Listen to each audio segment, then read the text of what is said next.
আসসালামু আলাইকুম। আপনারা সকলে কেমন আছেন? আচ্ছা, আপনারা তো জানেন যে ভালো মানুষের বৈশিষ্ট্য কি? জানেন তো? ভালো মানুষের বৈশিষ্ট্য হচ্ছে কি, যে একজন লোক জ্ঞান হারিয়ে ফেলছে, রাস্তায় পড়ে গেছে, হ্যাঁ, তার কাছে 50,000 টাকা ছিল তার পকেটে, এবং হচ্ছে তার বড় দামি ফোন ছিল, এবং ব্যক্তিটা রাস্তায় পড়েছিল। তিনটি জিনিসে রাস্তায় পড়ে গেছে। আগে কাকে বাঁচানো দরকার? না টাকাটা নিয়ে দৌড় দিব? টাকা নিয়ে দৌড় দিব? কাকে বাঁচানো দরকার? আচ্ছা, আপনারা কোন ক্লাসে পড়েন? ক্লাস শিশু নাকি?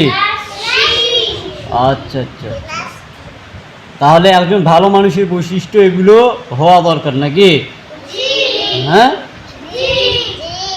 আচ্ছা, এগুলো নিয়মিত ক্লাসে এই ধরনের কথাবার্তা বলা হয়? বলা হয় না। আজকে তোমাদের ধাপ মানে পর্যায়ক্রমে চলে আসছে সিরিয়ালে, যে একজন ভালো মানুষ হওয়ার কি কি দরকার, একজন ভালো মানুষ হতে গেলে কি কি লাগবে। এই